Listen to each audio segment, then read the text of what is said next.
जय सिया राम। तो भाई आज हम बात करने वाले हैं मल्टी वाइटामिन्स के ऊपर। तो बेसिकली मल्टी वाइटामिन्स और मल्टी मिनरल्स हमारे माइक्रो न्यूट्रिएंट के अंदर आते हैं। आज हम मेजरली 5 विटामिन्स और 5 मिनरल्स के बारे में बात करने वाले हैं। तो 5 विटामिन्स जो मेजर होते हैं उनके नाम बताते हैं हम। Vitamin C, vitamin E, vitamin B12, vitamin B3, vitamin B6। जो हमारे मिनरल्स होते हैं 5 मेजरली, उनके बारे में बात करते हैं। तो वो होते हैं calcium, iron, magnesium, phosphorus, sodium.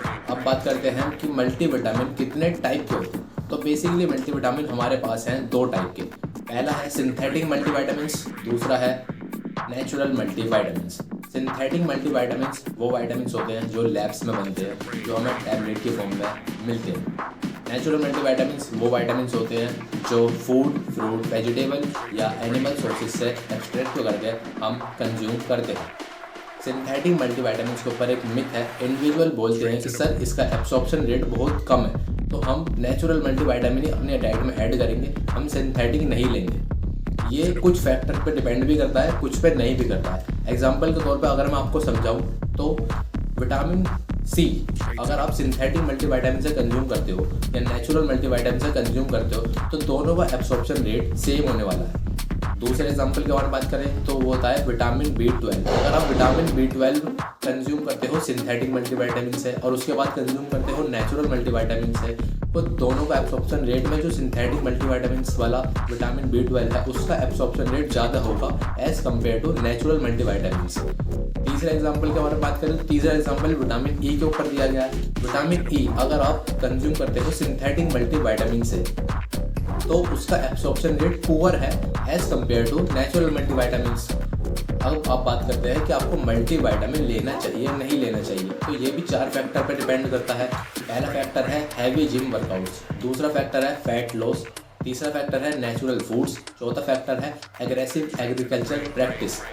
चारों के बारे में बात करते हैं तो पहला है जिम वर्कआउट। तो जिम वर्कआउट अगर आप एक इंडिविजुअल हो जो हफ्ते में 5 से 6 बार स्ट्रेंथ ट्रेनिंग करते हो तो आपको एक अच्छे मल्टीविटामिन की ज़रूरत है, क्योंकि आपकी बॉडी नेचुरल मल्टीविटामिन से उस लेवल का जो आपकी बॉडी को चाहिए मल्टीविटामिन की डोसेज उस लेवल का वो नेचुरल फूड से नहीं निकाल सकती, तो आपको एक मल्टीविटामिन सप्लीमेंट की ज़रूरत है।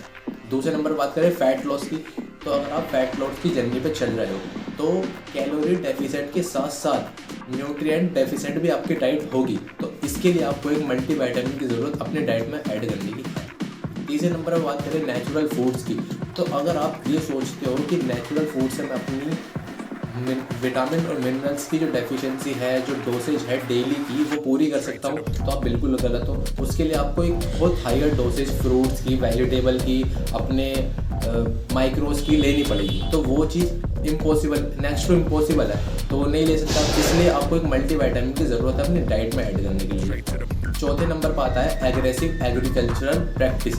आज आपको भी पता है, मुझे भी पता है, जैसी हमारी सॉइल के अंदर केमिकल चीज़ें डाली जा रही हैं तो उसके हिसाब से जो पुराने टाइम की चीज़ें हैं आज वो नहीं मिल रही हैं। पुराने समय में चीज़ें अच्छी होती थी, सब्जियां अच्छी होती थी, फल फ्रूट अच्छे होते थे। आज के समय में सारी केमिकल से चीज़ें बनती आ रही हैं, तो आप ये भी नहीं बोल सकते कि भाई मैं सारा नेचुरल फूड खाता हूँ फिर भी मेरी डेफिशिएंसी पूरी नहीं हो रही या फिर भी मेरी डोसेज पूरी नहीं हो रही विटामिन और मिनरल्स की। तो इसलिए भी आपको एक बाहर से सप्लीमेंट पर डिपेंडेंट होना पड़ेगा। आप वेजिटेबल्स पर या फ्रूट पर डिपेंडेंट नहीं हो सकते, आपको एक सप्लीमेंट लेना ही पड़ेगा।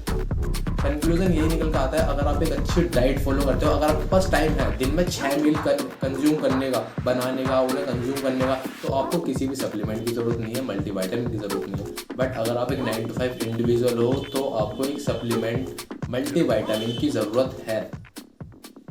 जय सिया राम।